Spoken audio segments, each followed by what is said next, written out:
Hello বন্ধুরা, আসসালামু আলাইকুম। আশা করি আপনারা সবাই ভালো আছেন, সুস্থ আছেন। আমি আল্লাহর মতো ভালো আছি, সুস্থ আছি। আজকে আমার দেশি মুরগির খাবার দিতেছি। আলহামদুলিল্লাহ, আজকের ওয়েদারটা খুব খারাপ, সবকটা মুরগি সুস্থ আছে আলহামদুলিল্লাহ। দেখেন কত সুন্দর করে খায়।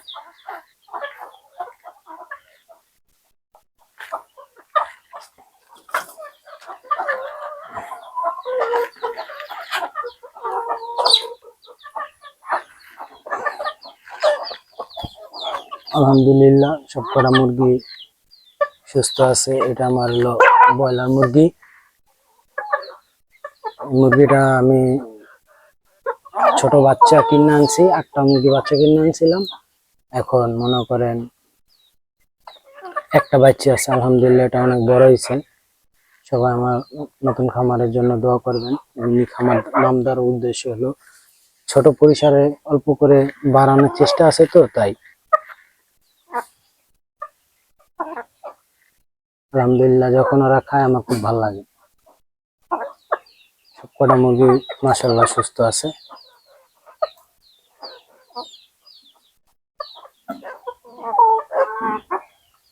মুরগিরা আরো আরো বড় হবে আশা করি, ইনশাল্লাহ। চিন্তা ভাবনা আছে এটা অনেক বড় করবো। দেখবো এটা কয় কেজি ওটা আসে। অলরেডি 1.5 থেকে 2 কেজির কাছাকাছি চলে আসছে, অথবা ক্যামেরা বোঝা যায় না মুরগিটা কত বড় হয়েছে। আলহামদুলিল্লাহ অনেক বড় মুরগিটা, বাস্তবে অনেক বড়। সবাই আমার নতুন খামারের জন্য দোয়া করবেন, আস্তে আস্তে যাতে আমি আমার খামারটা বৃদ্ধি করতে পারি। আমি 2টা মুরগি দিয়েই শুরু করছি, আর পাশাপাশি আমার একটা পোল্ট্রি ফার্ম আছে। সবাই দোয়া করবেন। ভালোই লাগে যখন ওরা এইভাবে খায়, আলহামদুলিল্লাহ।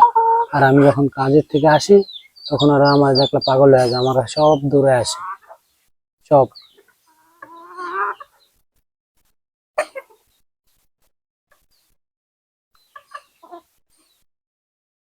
দেন মাশাআল্লাহ কত সুন্দর করে খায়।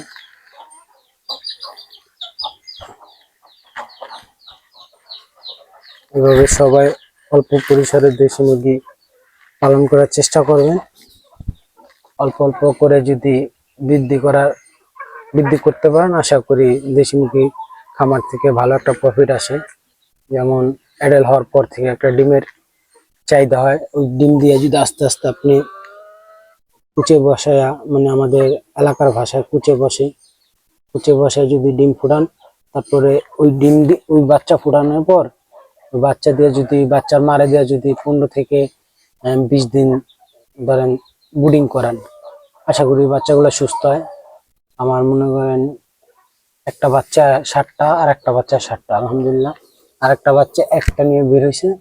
5টা ডিম দিছিলাম, তখন ডিম আমার বেশি একটা ছিল না, অল্প সংখ্যক ডিম, মানে 5টাই ছিল, 5টা দিয়ে বসায় দিছি। বসানোর পরে আমার সব করে বাচ্চাই ফুটছিল, কিন্তু ডিমের ভিতরে মারা গেছে। এটা কারণটা কি আমি বলতে পারি না, কেউ জানা থাকলে অবশ্যই কমেন্টে জানাবেন। আর একটা বাচ্চা ফুটছে, ওটা নিয়ে আসে আলহামদুলিল্লাহ। আর এই যে আমার কালিয়াটা দেখেন, কালিয়ার এই যে একটা বাচ্চা, এটা মোটামুটি আলহামদুলিল্লাহ 3-3.5 মাস হয়ে গেছে। আশা করি এটা লয়ে যাবো। আর ওই যে আরো কয়েকটা মুরগি আছে, ওগুলা কিছুদিনের ভিতরে ডিম দিবে। এভাবে আস্তে আস্তে আমার খামারটা বৃদ্ধি করতে আছি। আমি ঘরোয়া পদ্ধতিতে মনে করেন রেগুলার ট্রিটমেন্ট করে থাকি। হলুদের গুঁড়া, আদা রসুন, কালিজিরা, মধু ইত্যাদি। আজকে ভিডিও এই পর্যন্তই। সবাই ভালো থাকবেন, সুস্থ থাকবেন। আসসালামু আলাইকুম।